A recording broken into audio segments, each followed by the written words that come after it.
There's one question Peter Thiel asks every single job candidate. It sounds simple, almost nobody can answer it. Here it is. What important truth do very few people agree with you on? Try it, right now, in your head. The reason this question is so hard isn't that you don't know things. It's that anything worth saying out loud you've been taught is wrong. The man who co-founded PayPal, made the first outside investment in Facebook, and built one of the most secretive companies in the world, believes the answer to that question is the difference between a life of copying and a life of creating. And that difference has a name. It's the difference between 0 and 1. Think about the last time you started something new. A job, a side hustle, a creative project. Most likely when you started, you looked around to see what other people were doing. You studied the success stories, you copied the patterns, and then you tried to do them a little better, a little faster, a little cheaper than the next person. That is the game that almost every ambitious person on earth is playing. And Peter Thiel believes that game is a trap. His book is called 0 to 1. The title comes from a distinction that once you see it, you can't unsee. If you take something that already exists and make more of it, that is progress from one to many, from one factory to 100 factories, from one coffee shop to a chain of coffee shops, from one app to 1,000 copycat apps. That kind of progress is useful. It makes the world bigger, but it doesn't make the world new. Going from 0 to 1 is something different.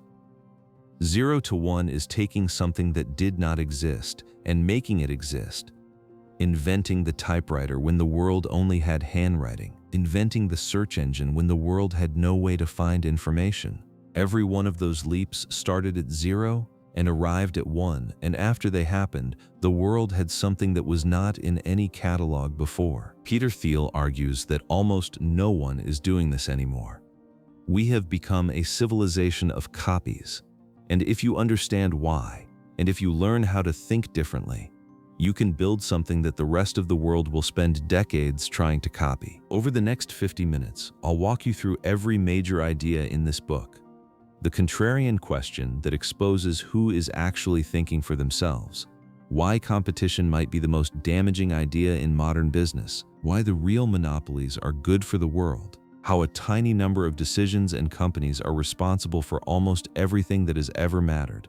And why the people who change the future tend to be the strangest people in the room. So let's start where Peter Thiel starts, with a question. Chapter 1, the contrarian question. Imagine you're sitting across from Peter Thiel for a job interview.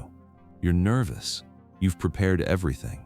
You've rehearsed your answers about your strengths, your weaknesses, the time you turned a project around. And then he leans forward and asks you this. What important truth do very few people agree with you on? Most people freeze. The ones who don't freeze usually give one of 3 kinds of bad answers.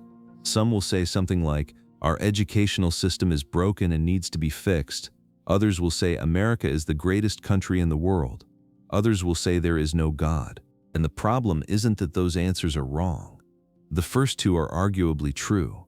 The third is just a familiar position in a familiar debate. The problem is that everyone already agrees with them or has already heard them 1,000 times before.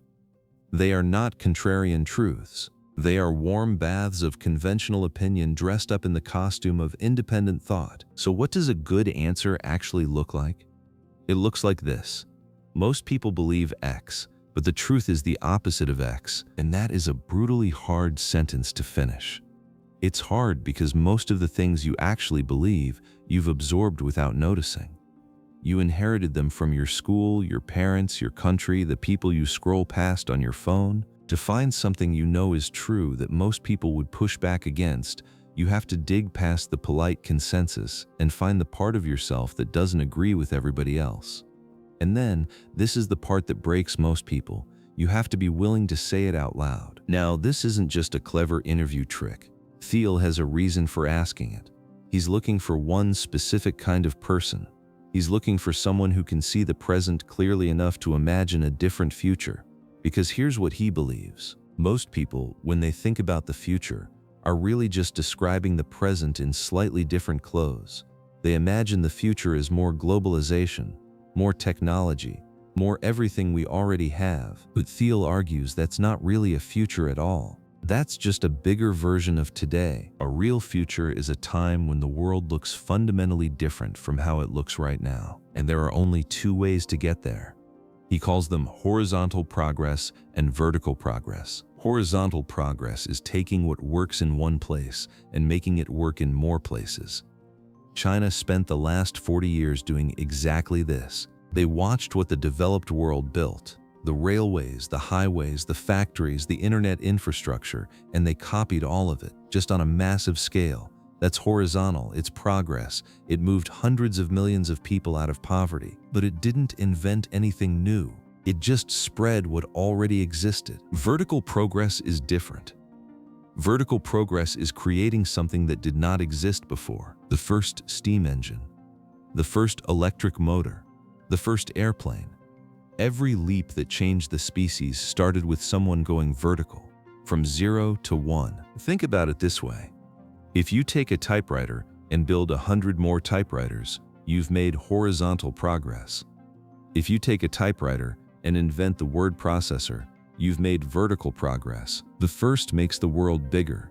The second makes the world different. And those two kinds of difference are not the same thing. Here's where Thiel makes a claim that will sound strange at first. He believes that for the last 40 or 50 years, the world has been mostly horizontal. Almost everything we call progress is really just spreading old technology to more places. Yes, our phones are smarter. Yes, our computers are faster. But Thiel argues that aside from information technology, the world your grandparents lived in is shockingly similar to the world you live in today. Cars still run on roads. Planes still fly at the same speed they flew 60 years ago. Cancer still kills. Aging still kills. We still die of the same diseases. We still build with the same materials. In the 1960s, people genuinely believed that by the year 2000 we would have flying cars, cures for the major diseases, vacations on the moon, and a 4-day work week. They didn't get any of those things. They got cheaper televisions and better social media. That's not a future. That's a slightly more digital present. So when Peter Thiel asks his contrarian question, what he's really trying to figure out is whether you can see this. Whether you can see that the smartphone in your pocket has distracted you from the fact that your surroundings are surprisingly old. And whether, once you see it, you might be one of the rare people willing to build something new instead of stamping out another copy of something old. His own answer to the contrarian question, by the way, it's this. Most people think the future will be defined by globalization. But the truth is that technology matters more, because if globalization keeps happening without new technology, the planet can't sustain it. If every household on Earth started living the way Americans live today, using only today's tools, the result would be environmental catastrophe. You can't redistribute your way to prosperity. You have to invent your way there. And this is the heart of the entire book. The future is not something that just happens to us.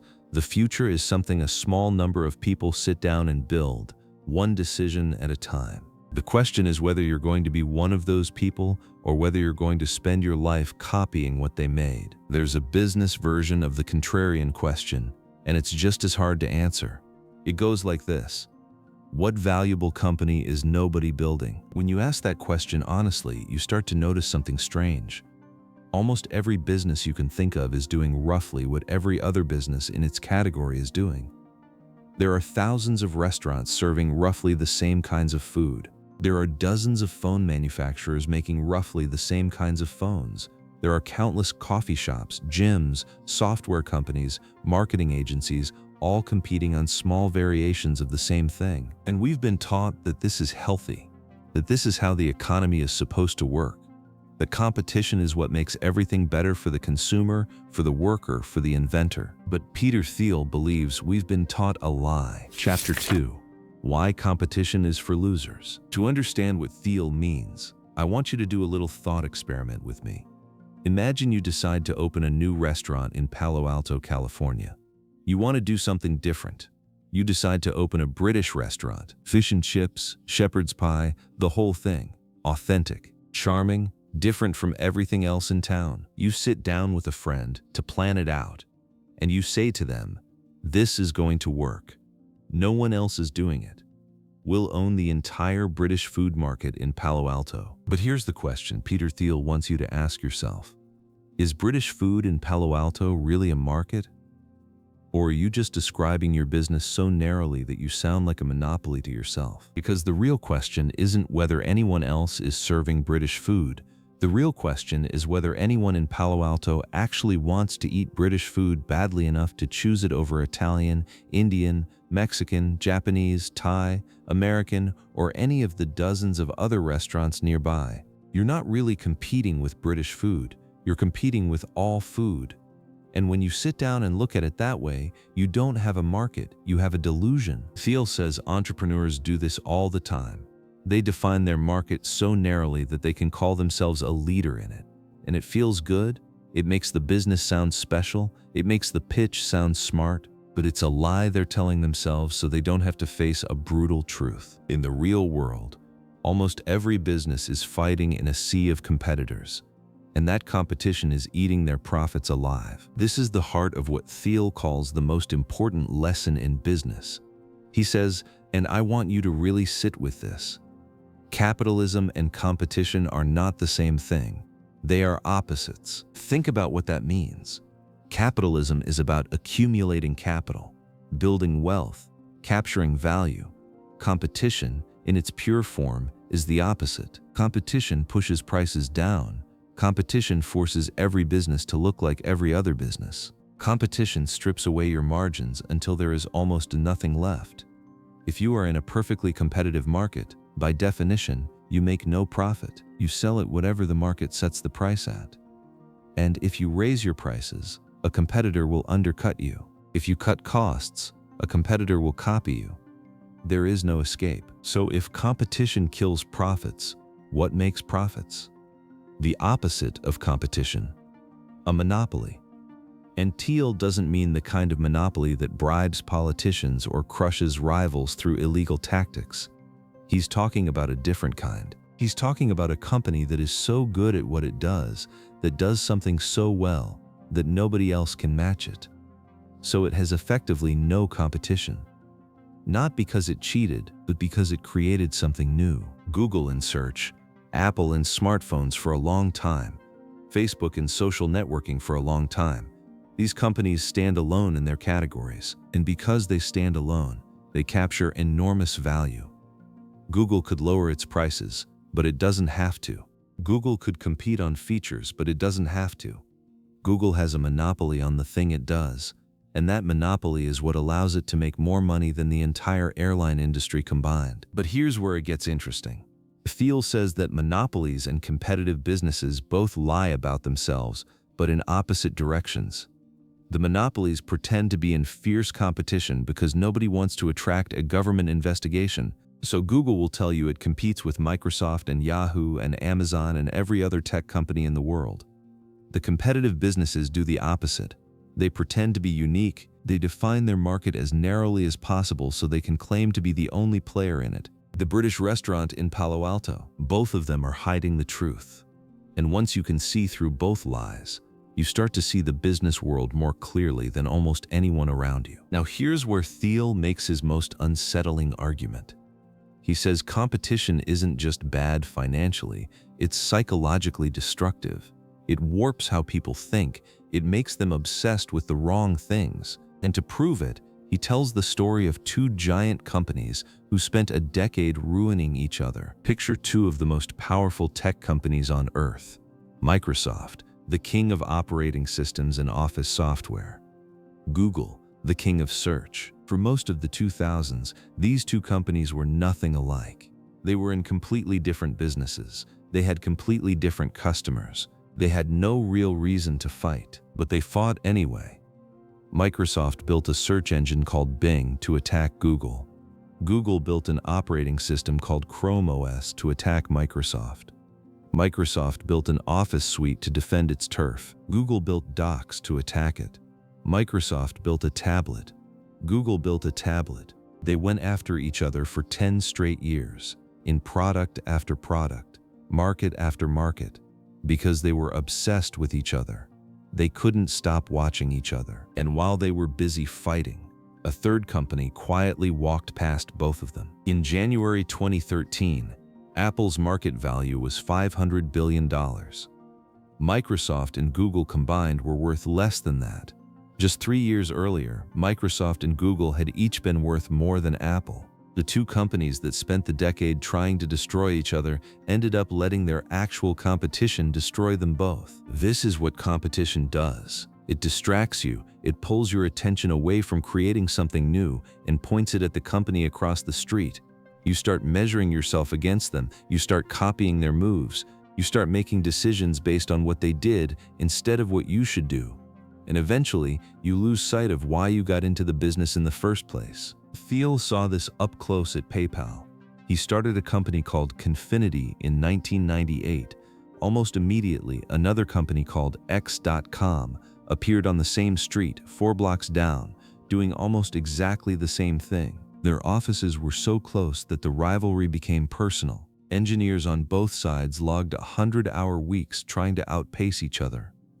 One PayPal engineer literally designed a bomb meant for the X.com offices. He brought the schematic to a team meeting before cooler heads pointed out that he was probably just sleep-deprived. The two companies were going to destroy each other.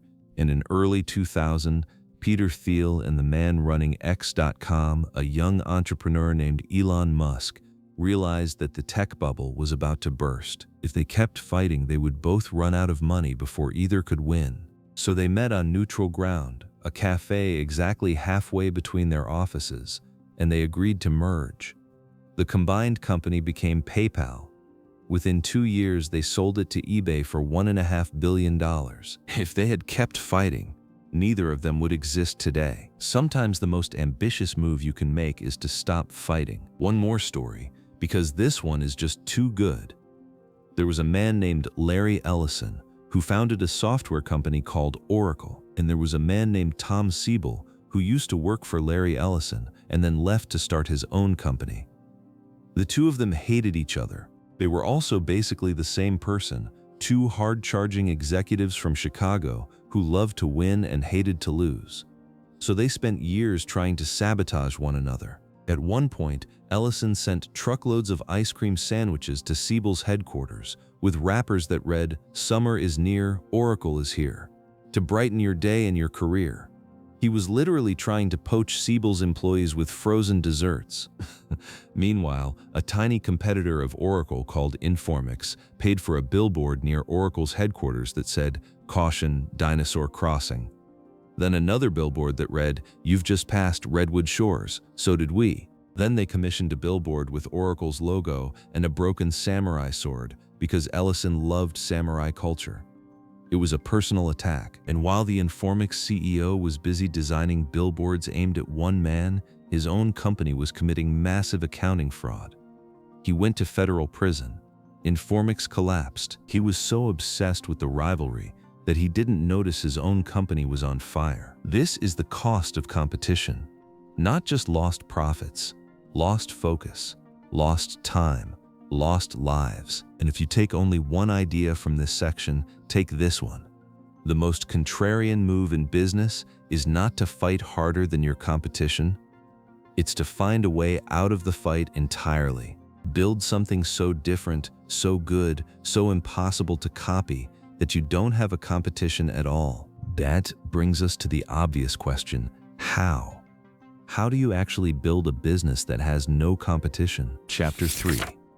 The 4 Pillars of Monopoly. To answer that question, Thiel wants us to start with a comparison that at first makes absolutely no sense. In 2013, 2 companies were sitting side by side on the public markets. One was the New York Times, a 160-year-old newspaper, profitable, earning $130 million a year, employing thousands of journalists and producing some of the most respected reporting in the world. The other was a company called Twitter. It was 7 years old. It had never made a profit. It was losing money every quarter. And yet, the day Twitter went public, the market valued it at $24 billion, 12 times more than the entire New York Times company. 12 times more value for a company that was bleeding money than for a profitable institution that had defined American journalism for over a century. How is that possible? The answer is everything. It's the central insight of Peter Thiel's view of business. And once you understand it, you can never look at a company the same way again. The value of a business today is not the money it makes right now. The value of a business is the sum of every dollar it will ever make in the future. The New York Times might be profitable today, but its monopoly is over. The internet has eaten the classified ads, eaten the subscriptions, eaten the local papers that used to feed its stories. Investors look at the Times and they see a business whose best years are behind it. They expect those profits to shrink, slowly, year after year, until eventually the cash flows are not worth very much at all. Twitter is the opposite. Twitter was losing money then, but investors believed that 10 or 15 years into the future, Twitter would dominate a category of communication that didn't exist before. And every dollar of those future profits, even discounted back to the present, was worth more than the slowly dying profits of a legacy newspaper. A great business is not defined by what it makes today. A great business is defined by what it will make 20 years from now. This is what Thiel calls the last mover advantage. We've all been told that the first mover wins. Be first to market, plant your flag, take the lead. But Thiel says the first mover advantage is overrated, because being first means nothing if someone else comes along and does it better. The advantage that actually matters is being the last mover, the last good business in a category, the one whose product is so dominant that nobody bothers competing anymore. Facebook was not the first social network. Google was not the first search engine. They were the last. And being last, in a category that matters, is worth far more than being first in a category that gets eaten by the next innovation. So the question becomes, how do you build a business that lasts? How do you become the last mover? Thiel says every durable monopoly has some combination of 4 characteristics. Not all of them, but usually at least 2 or 3. These are the 4 pillars, and every great business he has ever invested in stands on some version of them. Pillar 1. Proprietary technology. This is the most substantive advantage a company can have. Proprietary technology means you have something nobody else can easily copy. And Thiel sets a brutal standard for this. He says your technology has to be at least 10 times better than the nearest alternative, not 20% better, not 50% better, 10 times better. Why so much? Because if you're only 20% better, the customer barely notices. The risk of switching to your product, the friction of learning something new, the natural skepticism of buying from someone unproven, all of it cancels out a small improvement. You need to be so much better that the difference is undeniable. Google search wasn't a little better than the search engines that came before it. It was so good that within a couple of years, the word Google became a verb in the dictionary. The fastest way to be 10 times better is usually to invent something completely new. Because if you build something where nothing existed before, the improvement isn't 10 times better, it's infinite. Pillar 2. Network effects. Network effects mean your product gets more valuable as more people use it. Think about a phone. If you were the only person on Earth with a telephone, it would be useless. The second person to get a phone made yours more valuable. The millionth person made it valuable beyond imagination. The same is true of social networks. The first person on Facebook had nobody to talk to. Today, billions of people use it, which is precisely why it's so hard for anyone to build an alternative. To win, you don't just have to be a better social network. You have to convince every single person to leave the one they're already on. Network effects are powerful because they create their own moat. Every new user makes the company harder to compete with. But here's the catch. Network effects are easy to admire from the outside and incredibly hard to start, because at the beginning, when you only have 100 users, your product is almost worthless. You have to find a way to make those 100 users love it so much that they invite the next 100, and then the next 1,000, and then the next million. Pillar 3. Economies of scale. A monopoly business gets stronger as it grows. Most businesses don't. Most businesses have a natural ceiling. A restaurant can only fit so many tables. A yoga studio can only run so many classes. A consulting firm can only take on so many clients before quality breaks down. But a software company is different.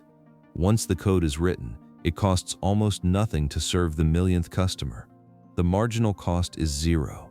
So the more customers you have, the more profitable you become. The best businesses are the ones where scale makes you stronger instead of weaker. If you're building something where doubling your customer base also doubles your costs, you're not building a monopoly. You're building a job. Pillar 4. Branding. Branding is the trickiest of the four because it can fool you. Brand is real, but it's also the easiest to fake. People will pay more for an Apple product than for a comparable product from a less iconic brand, and that is a real monopoly. But branding alone is never enough. You can't just hire a marketing agency, redesign your logo, and become Apple. The brand exists because of the technology, the design, the obsessive product attention, the consistent experience. Brand is the visible part of an invisible iceberg.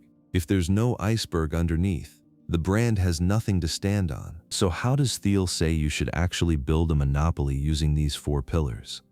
The advice is counterintuitive, and it goes against everything you've been told. Start small. Start so small that you can dominate completely. Facebook didn't try to take over the entire internet on day 1.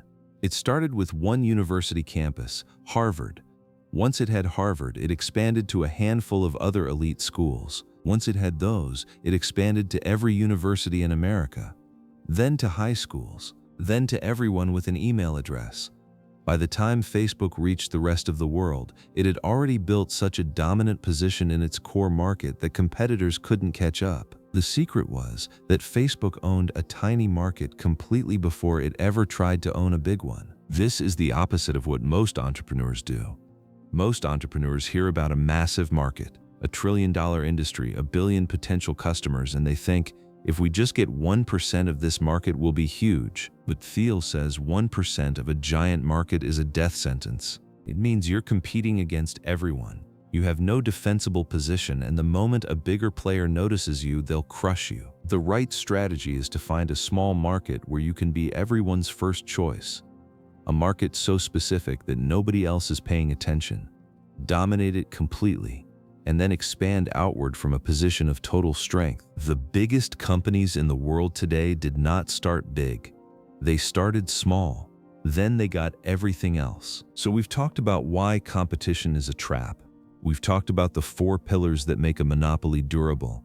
We've talked about the strategy of starting small. But all of this assumes one thing.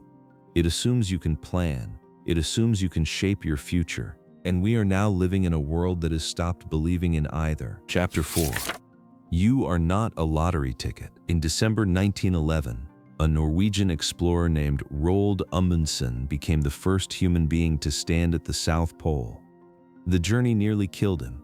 He'd spent years preparing, studying the routes, selecting the dogs, planning every supply drop, every camp, every contingency. When he returned home, a journalist asked him to explain how he had succeeded where so many others had died trying. His answer was a single sentence that has been quoted ever since. Victory awaits him who has everything in order. Luck, people call it. Luck, people call it. Amundsen wasn't denying that fortune played a role. He was saying that fortune favors those who prepared so thoroughly that they had earned the right to be lucky. And his generation believed this. From the Renaissance through most of the 20th century, the prevailing view of life was that you made your own future. You planned, you worked, you executed, and whatever results came, you owned them. Peter Thiel argues that somewhere in the last 50 years we lost this belief, and we lost it almost completely. Think about how a successful young person is built today. They start in elementary school. They're encouraged to take piano lessons, learn a sport, volunteer somewhere, get straight A's. In middle school, they add another sport, maybe debate club, maybe student government. By high school, they're loading up on extracurriculars like they're shopping at a buffet, Model UN, robotics team, volunteer hours at the hospital, internship at a local business. They're not pursuing any of these things because they love them. They're collecting them, building a portfolio, padding a resume. And what is the resume for? It's for college.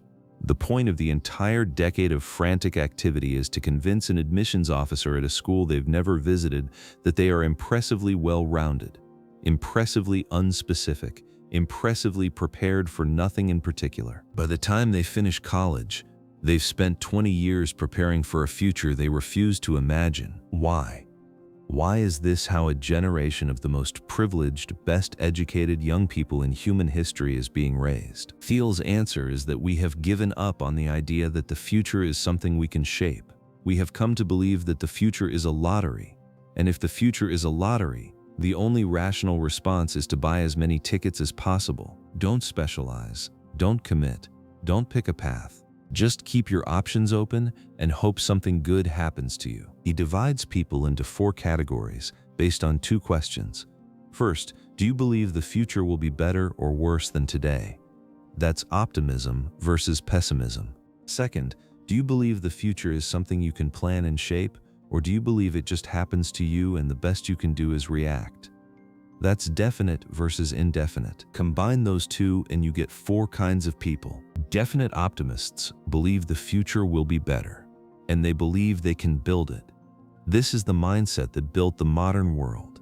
The Empire State Building, the Golden Gate Bridge, the Interstate Highway System, the Apollo program. In 1961, John F. Kennedy stood up and announced that the United States would put a man on the moon before the end of the decade. The technology did not exist yet. The plan did not exist yet. And in 1969, they did it.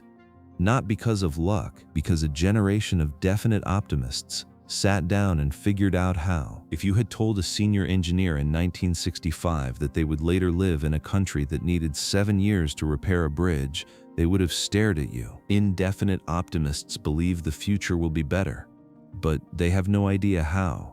They think it'll just somehow work out. This is the dominant mindset in modern America. We don't really know what the future looks like. We're not sure who will build it, but we generally believe it'll be okay. We hope, we diversify, we hedge, we accumulate options, we sign up for as many possible futures as we can, and we trust that one of them will pay off. Definite pessimists believe the future will be worse, but at least they have a plan to deal with it. Thiel argues that China, of all places, is the most definitely pessimistic country in the world. They are not optimistic about their future. They are preparing for it. They are stockpiling resources, building infrastructure, training engineers, because they fear the future will be harder than the past, and they want to be ready. Indefinite pessimists believe the future will be worse, but they don't think they can do anything about it, so they just wait. They eat well, they take long vacations, they preserve what they have. Thiel describes Europe this way: slowly drifting, hoping things don't get worse, knowing they probably will. America, in his view, moved from definite optimism to indefinite optimism, and that single shift has done more damage to our future than any economic crisis, because indefinite optimism is the most dangerous mindset of all. It assumes the world will keep getting better without anyone having to do the work to make it better. You see this everywhere now. The brilliant graduate goes into investment banking not because she loves finance, but because it keeps her options open. The smart entrepreneur builds a startup with no real plan because committing to a vision is considered arrogant. The investor builds a diversified portfolio because picking individual winners is considered impossible. We've all become professional option collectors, and we've forgotten that options without commitment never turn into anything. Thiel's challenge is direct. He says you are not a lottery ticket. Your life is not a probability distribution. The successful people you admire did not get there by buying every possible ticket. They got there by picking one ticket and ripping it open with everything they had. A startup, he says, is the largest endeavor over which you can have definite mastery. You can have agency, not just over your own life, but over a small and important piece of the world. The first step is rejecting the idea that you are a passenger in your own story. You are not a lottery ticket. And this insight about how few people actually shape their futures connects to one of the most important and least understood ideas in all of business. The reason a small number of people, a small number of companies, a small number of decisions end up mattering more than everything else combined. Chapter 5. The Power Law and the Hunt for Secrets. In 1906, an Italian economist named Vilfredo Pareto noticed something strange in his garden.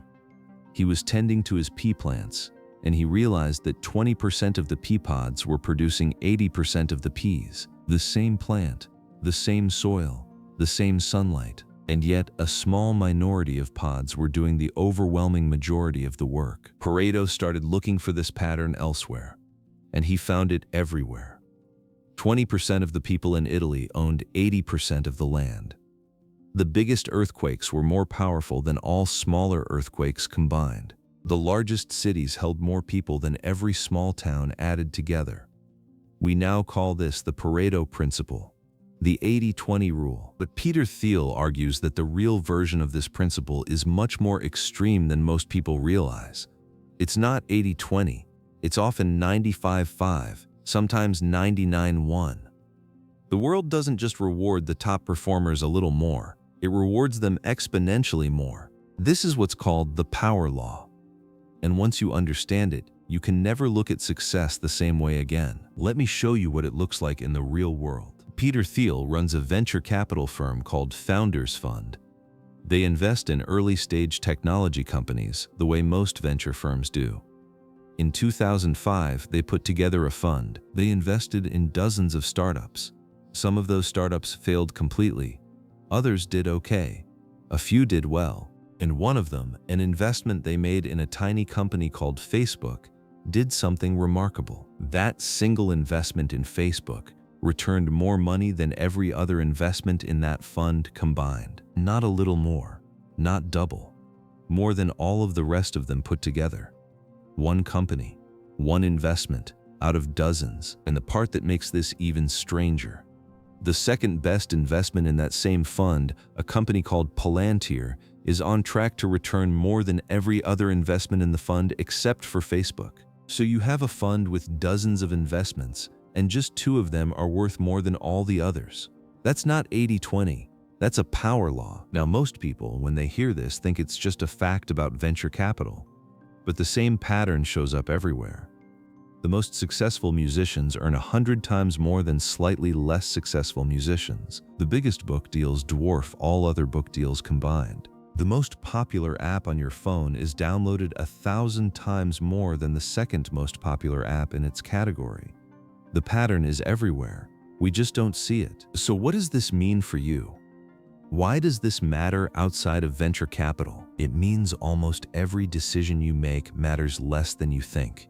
And a tiny number of decisions matter more than you can imagine. The school you go to, the skills you develop, the people you build with, the company you choose to start or join, the market you decide to enter. These few decisions will dwarf almost everything else you ever do. Most of your day-to-day choices are largely irrelevant, but the few choices that align with the power law will determine almost your entire life. Thiel says most people refuse to accept this. They want to believe the world is fair. They want to believe effort is rewarded linearly. They want to believe that if they just work hard and do everything reasonably well, they'll end up reasonably well off. But the world doesn't work that way. The world is brutally lopsided. And the people who succeed at the highest level are the ones who recognize this and act on it. This is why diversification, the financial gospel of our time, can actually be the wrong strategy if you're trying to build something great. If you spread yourself across 20 mediocre opportunities, the power law guarantees that none of them will matter. But if you find the one opportunity that could become exponentially valuable, and you put everything you have behind it, the power law works for you instead of against you. But that raises a question. If a few opportunities matter so much, how do you find them? Thiel has an answer for this too. And the word he uses for it is secrets. A secret in Thiel's definition is something that is true, that is important, and that almost nobody else has figured out yet. Every great company is built on a secret. Every great fortune is built on a secret. The power law works for the people who find these secrets and works against everyone else. But here's the part of his argument that's almost philosophical. He says we as a culture have stopped believing in secrets. We've stopped believing there's anything important left to discover. We assume that everything worth knowing has either been figured out or is impossible to know. And that belief is the single greatest barrier to building something new. In 1986, a mathematician named Andrew Wiles started working on a problem that had defeated every mathematician for over 300 years. It was called Fermat's last theorem. A Frenchman named Pierre de Fermat had scribbled it in the margin of a book in 1637, claiming to have a proof, and then he died without writing it down. For 3.5 centuries, the greatest mathematical minds on Earth tried to solve it and failed. Wiles believed it could be solved. So he locked himself away in his attic at Princeton, and for 7 years, he worked in near total secrecy.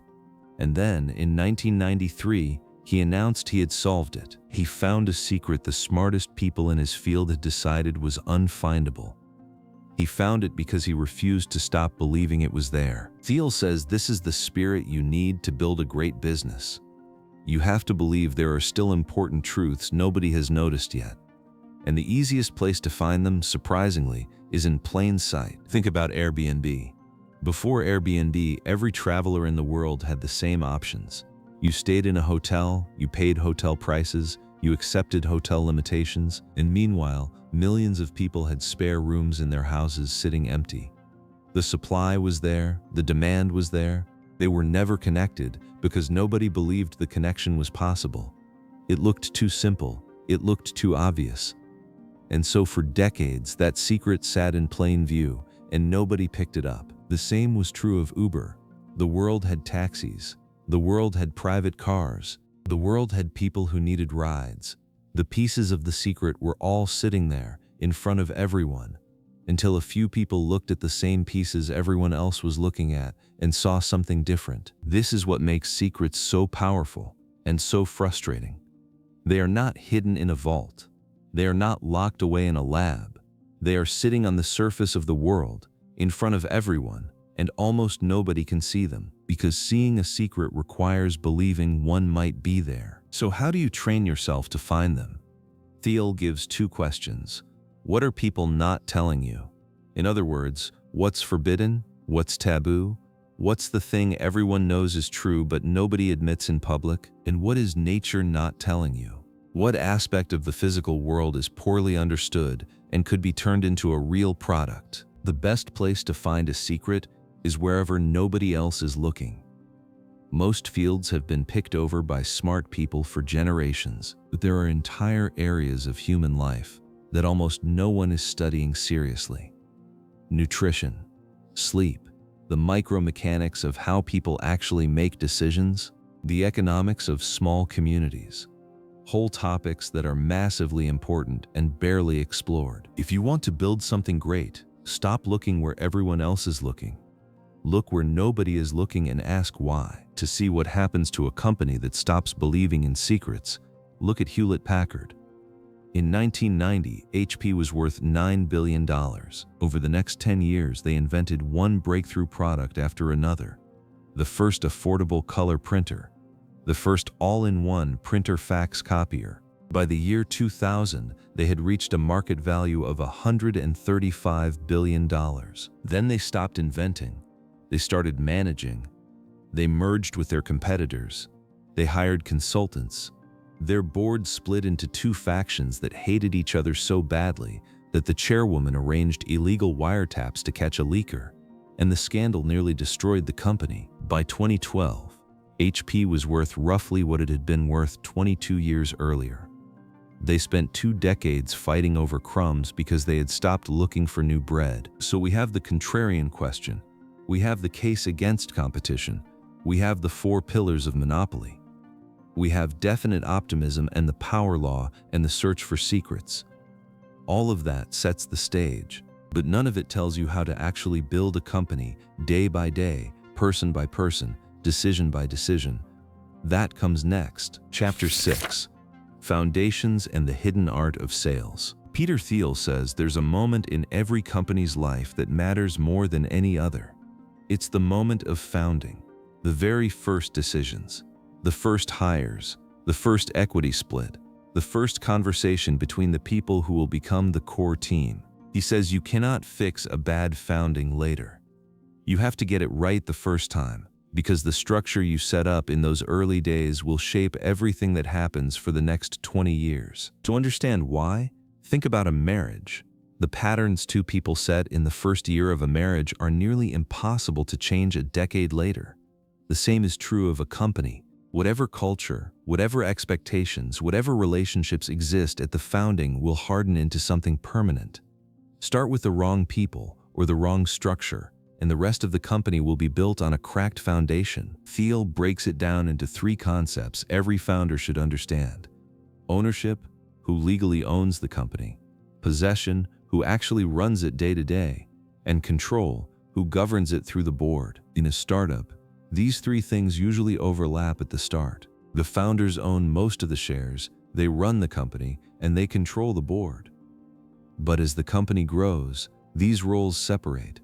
Investors come in, professional managers get hired, boards expand, and every time these roles drift apart, the risk of misalignment grows. Think about the DMV.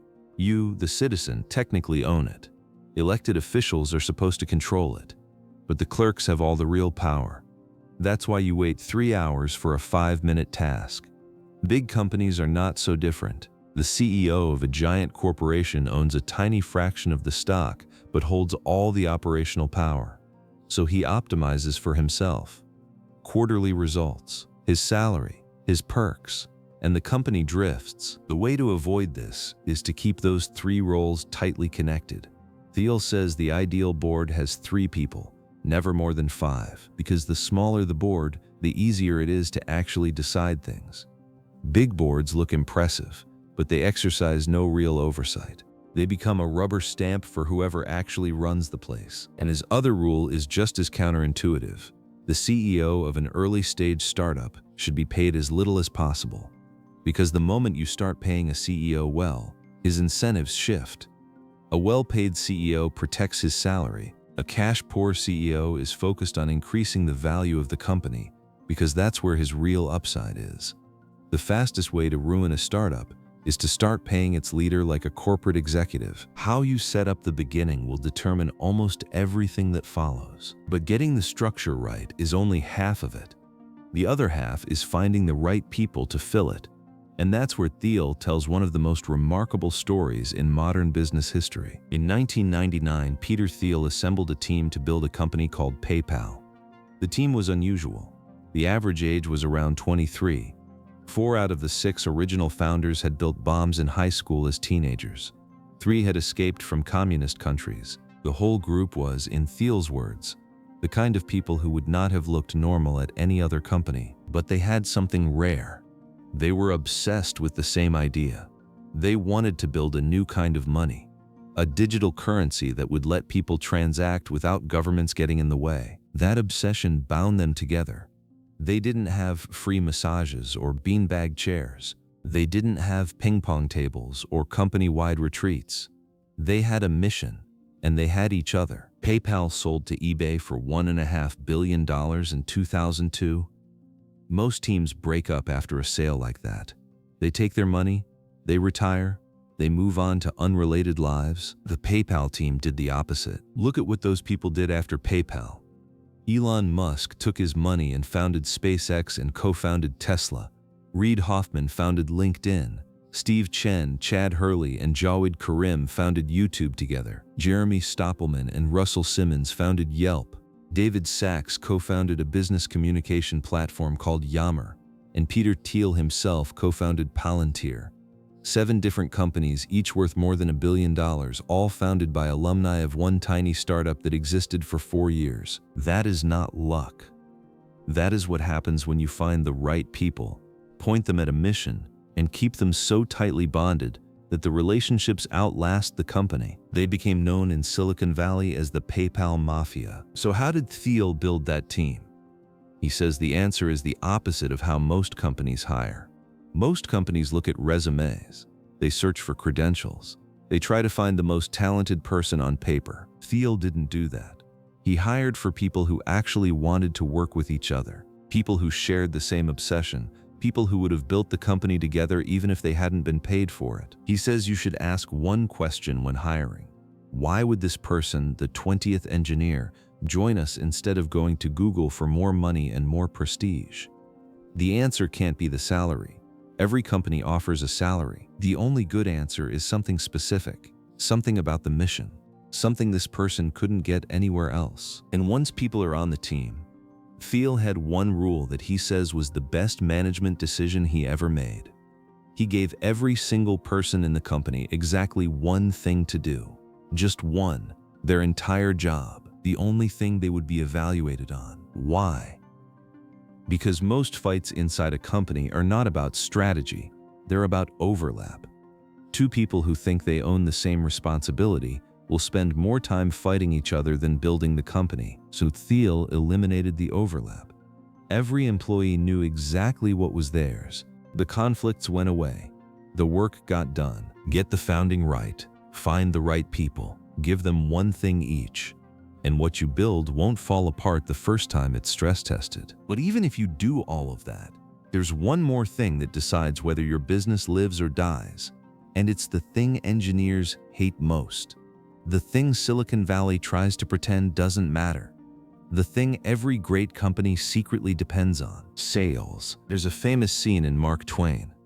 Tom Sawyer has been ordered to whitewash a fence. He hates the job. So when his friends walk by, he pretends that whitewashing is the most fun he's ever had. He acts so engrossed in it that his friends start begging him for a turn. And in a stroke of genius, Tom convinces them to actually pay him for the privilege of doing his chores. Thiel says this is the perfect picture of what a true sales grandmaster does. The grandmaster doesn't appear to be selling at all. The whole thing looks effortless. It looks like the customer chose to buy. And that, he says, is exactly why we underestimate sales so badly. If sales is done well, it's invisible. If sales is done badly, it's obvious and grating. So most people only notice bad sales. They form their opinion of the entire profession based on the worst examples. And they assume that good products just sell themselves. Thiel says this is one of the biggest lies in business. No product sells itself. There has never been a product that sold itself. Every great company in history has had a great distribution strategy, even when nobody noticed it, because the people who run those companies were smart enough to hide the sales work behind the product. Take SpaceX.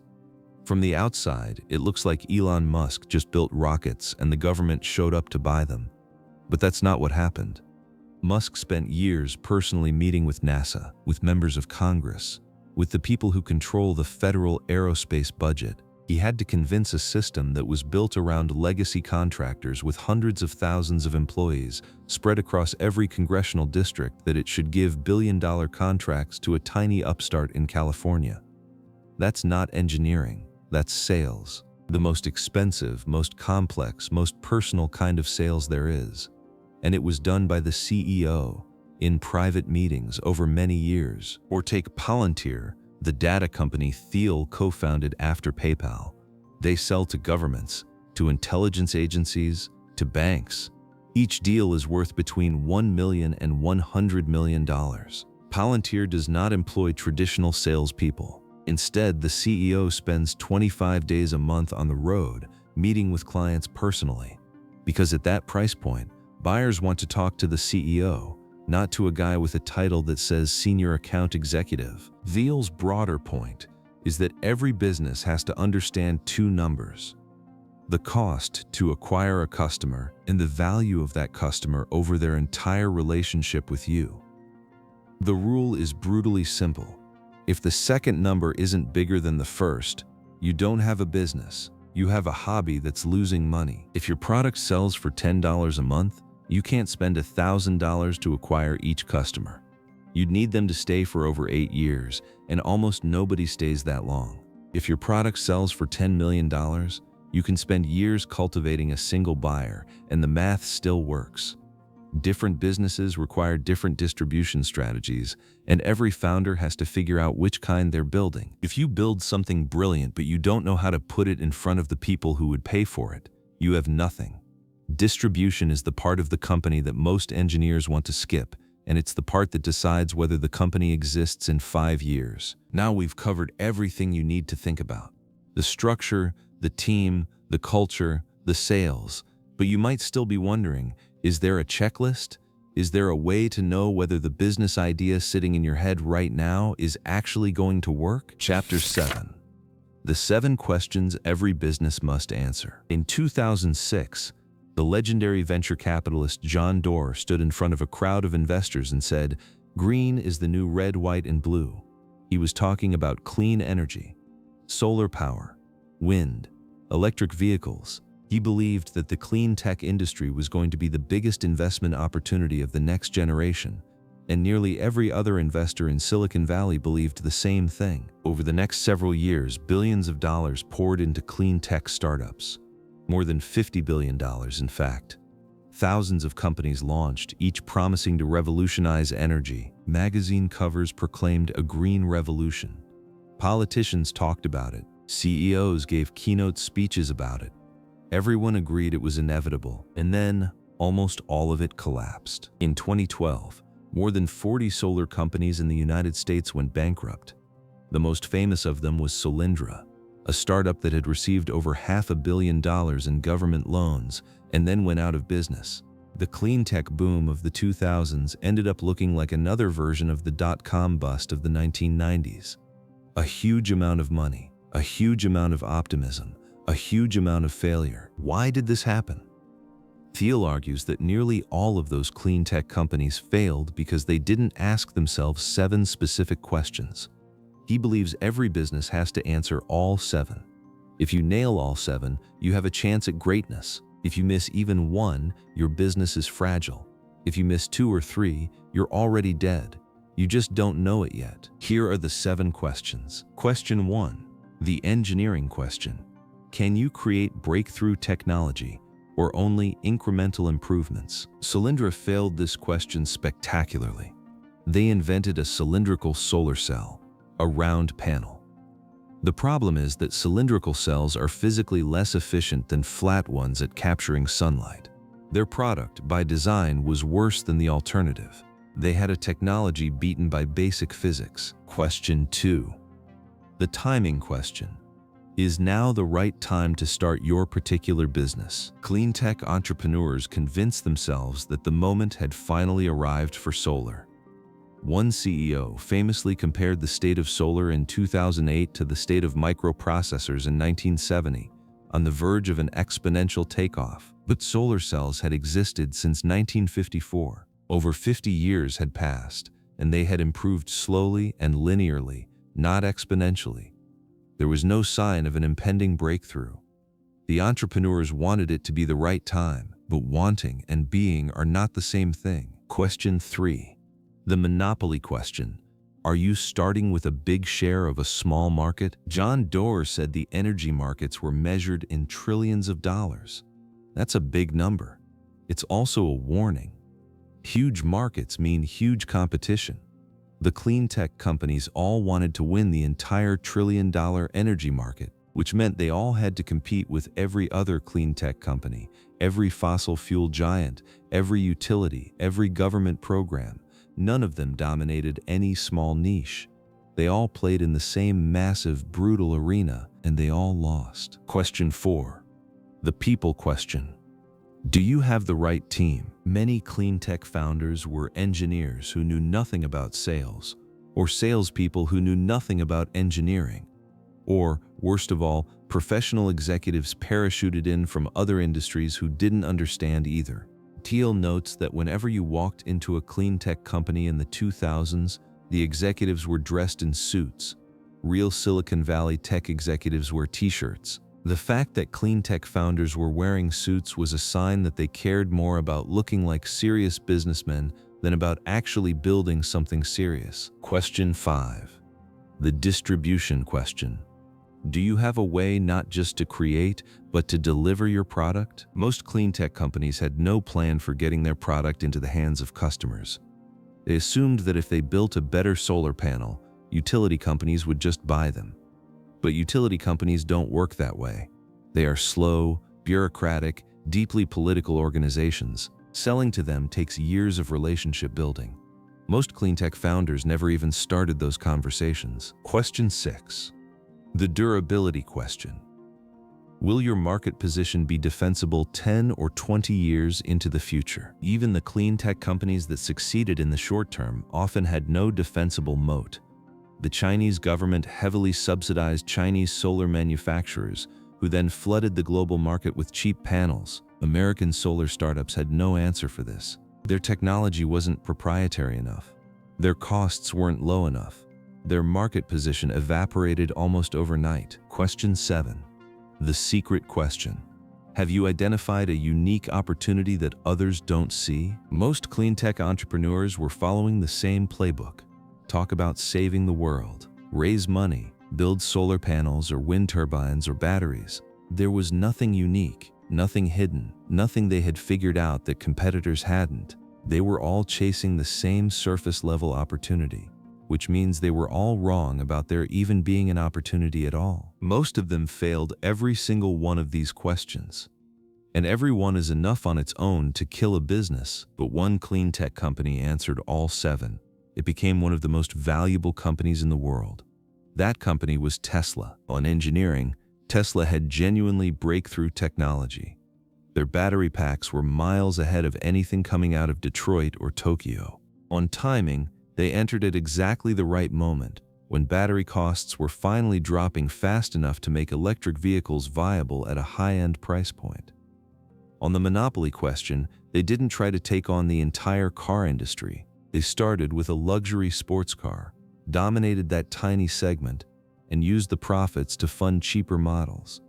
On the people question, Elon Musk built a team that combined the engineering obsession of Silicon Valley with the manufacturing expertise of Detroit. He told employees, "If you're at Tesla, you're choosing to be at the equivalent of special forces." On distribution, Tesla refused to use independent dealerships.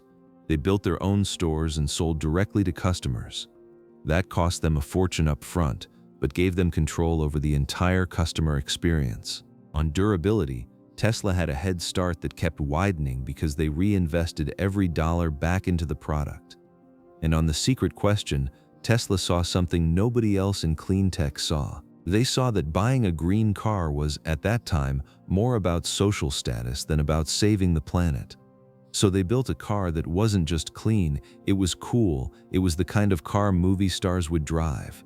And that made clean tech finally fashionable. Tesla nailed all 7 questions.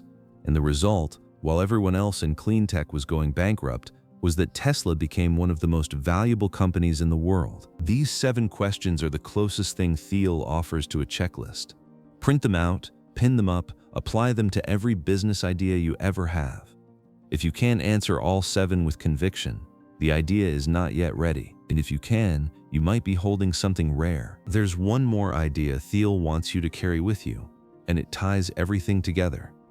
He says people keep asking whether computers and artificial intelligence are going to replace human workers, whether automation is going to make us obsolete, whether we're competing with machines for our jobs. And Thiel argues this is the wrong question entirely. He learned this firsthand at PayPal. In their early days, PayPal was losing about $10 million a month to credit card fraud. They were processing thousands of transactions per minute. No human team could review all of them. So they tried to build software that would automatically detect fraud and block it. The software worked for a few days. Then the fraudsters figured out how to evade it. The software was rewritten. The fraudsters evaded it again. It became a losing race. Then PayPal's engineer Max Levchin had an insight. Don't try to replace humans with software. Don't try to do everything with humans. Combine them, build software that flags suspicious transactions on a beautiful interface, and let human analysts make the final decision. They named the system Igor, after a Russian fraudster who had bragged that PayPal would never catch him. Within months, PayPal turned its first profit. After Thiel sold PayPal in 2002, he kept thinking about that hybrid model.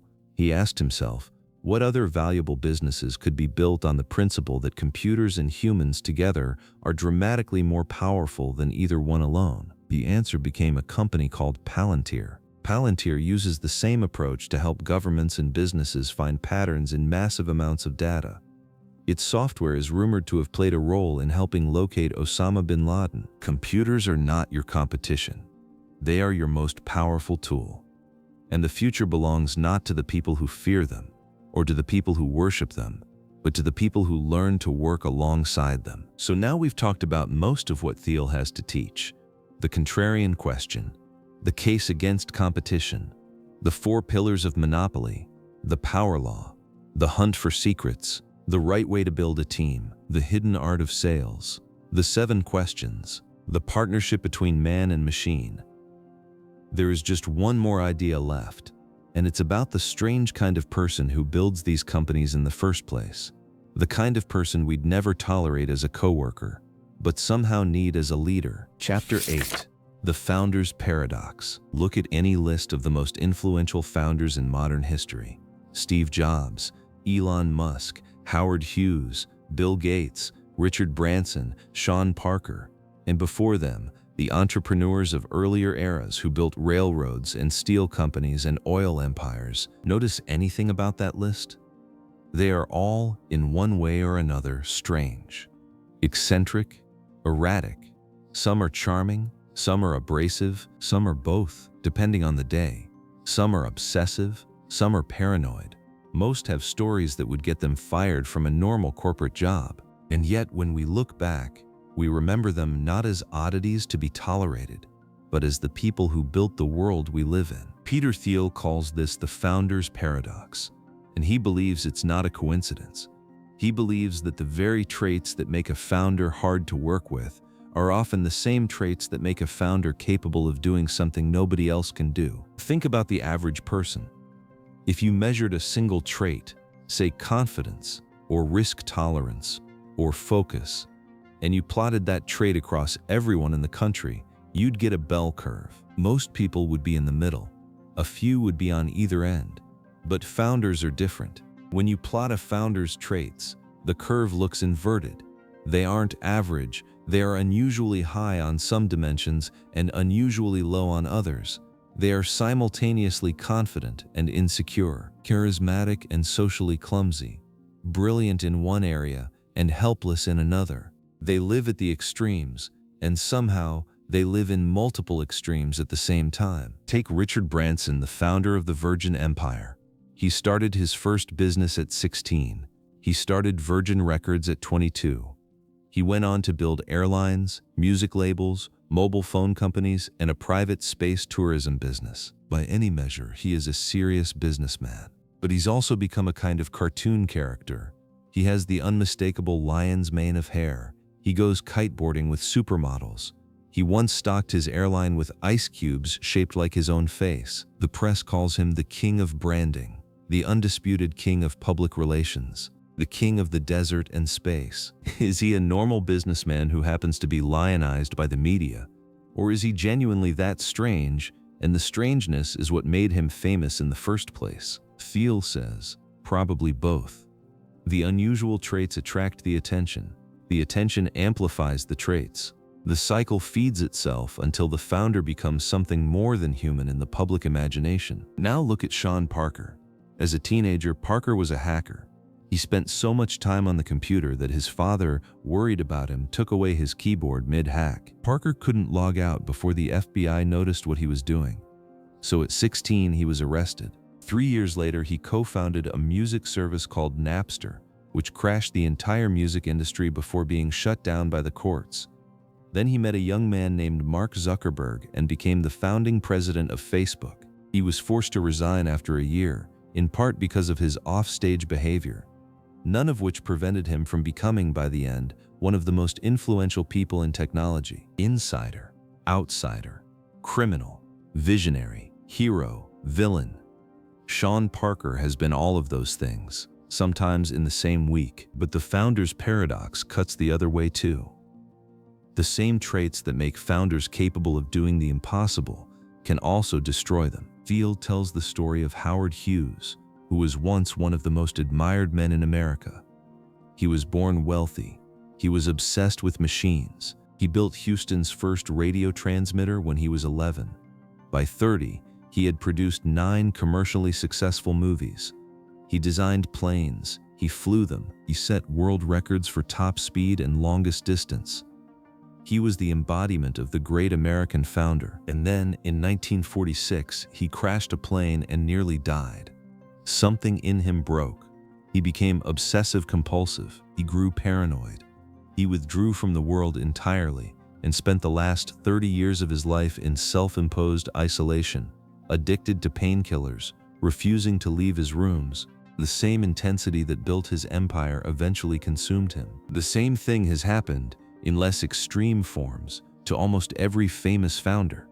Steve Jobs got kicked out of the company he built. Bill Gates spent years fighting a government antitrust case while his company drifted.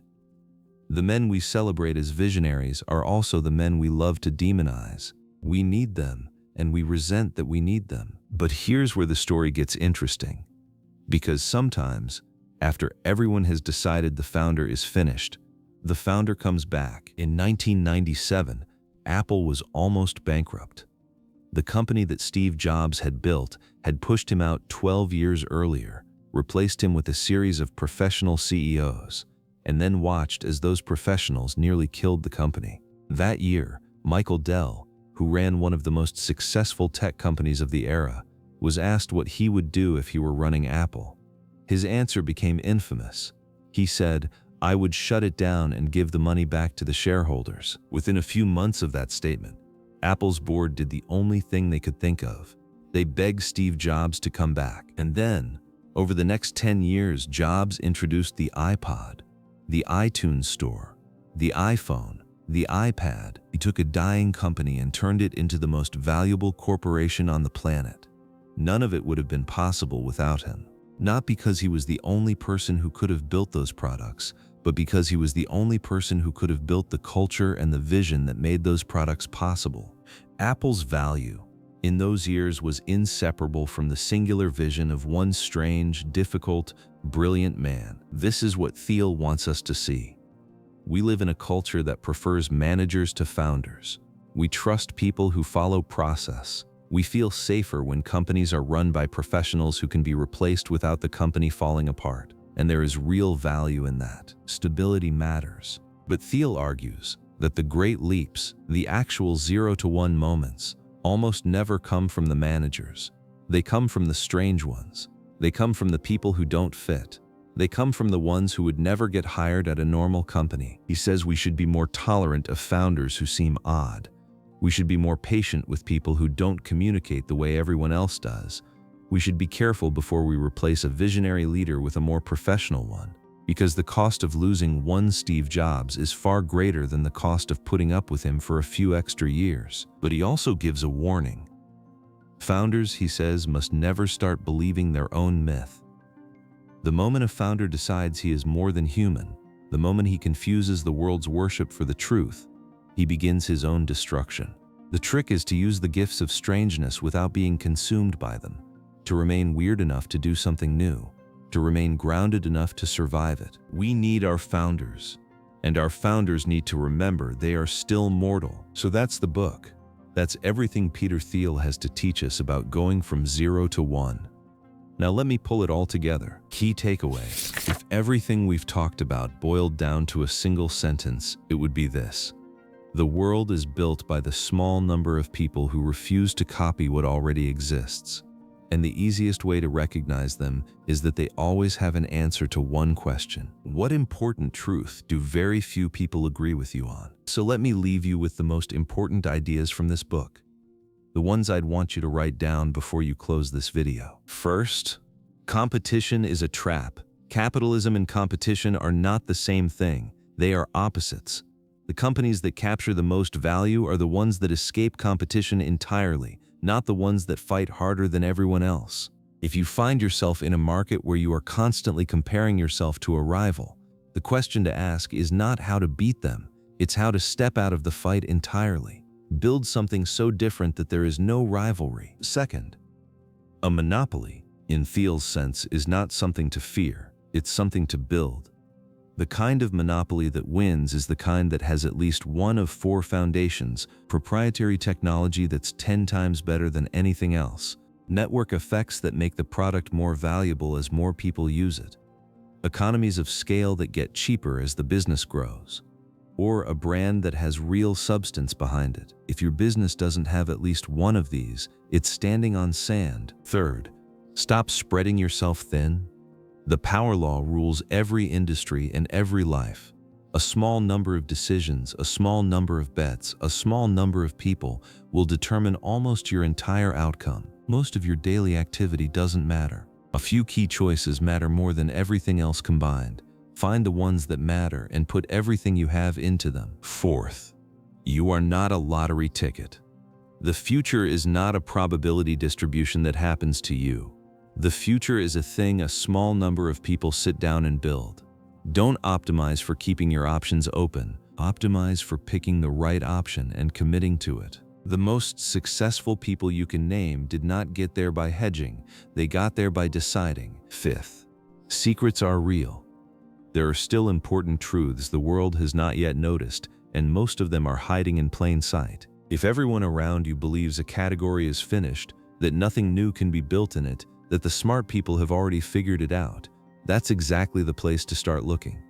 The best businesses are not built in mysterious laboratories. They're built on truths everyone could see but only a few people believed. Sixth, sales is not the dirty word you think it is. Every great product has a great distribution strategy hiding behind it.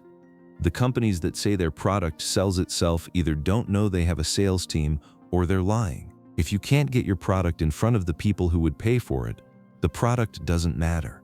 Sales is part of the design. Seventh, run the 7 questions against any business idea you ever have. The engineering question, the timing question, the monopoly question, the people question, the distribution question, the durability question, the secret question. If you cannot answer all 7 with conviction, the idea is not ready. Most failed companies failed because they refused to ask one of these questions honestly. Eighth, the future belongs to humans working alongside machines, not to one replacing the other. The most valuable companies of the next era will be the ones that figure out how to combine the speed and scale of computers with the judgment and intentionality of people. If you're afraid of automation, you're asking the wrong question. The right question is, what can I do working with a machine that neither of us could do alone? And finally, the deepest takeaway of all, the people who change the world are almost never the people who fit. They are the strange ones, the obsessive ones, the ones who don't pick up social cues, the ones who can hold a vision in their head for 10 years against all evidence that they are wrong. Be careful before you smooth out the edges that make you different. Those edges might be the only thing that lets you build something nobody else can. Going from 0 to 1 means going from nothing to something, from a world without your idea to a world that contains it. That is the rarest, hardest, most important kind of work a person can do. And it starts with a single question. What important truth do very few people agree with you on? Closing. At the very beginning of this video, I asked you that same question Peter Thiel asks every job candidate. And I'm guessing you weren't able to answer it then. Most people can't, but maybe by now you're a little closer. Maybe there's a thought you've been holding back for years because it sounded too strange to say out loud. A view you have about your industry that doesn't match what everyone else says. A belief about how things actually work that you've kept to yourself because no one around you would understand it. That thought, that view, that belief might be the most important thing you've never said. And the truest question this book leaves you with isn't whether the world needs more startups or more billionaires, or more disruptors. The truest question is simpler than that. What would you build? What would you change? What would you say if you stopped being afraid of being the only person in the room who saw it? That's the real ask of this book. Not to start a company, not to chase Silicon Valley, to find the contrarian truth inside you, the one nobody else seems to have, and to take it seriously enough to act on. If anything in this video resonated with you, I genuinely recommend reading the book. It's short, it's punchy, and it rewards every reread with something you missed the first time. You can find 0 to 1 on Amazon as a hardcover or paperback, and there's an excellent audiobook version on Audible if you'd rather listen on your commute or your walk. I've linked both in the description below. If you got value from this summary, the best thing you can do is hit subscribe. We bring you a new audiobook-style breakdown of a life-changing book on this channel every single week. And the algorithm only knows you're here if you tell it. So leave a like, drop a comment, let me know one contrarian truth you've been holding back. I read every single comment. Until next time, stay curious, keep thinking for yourself, and remember, every meaningful future begins at zero, with one person willing to imagine it.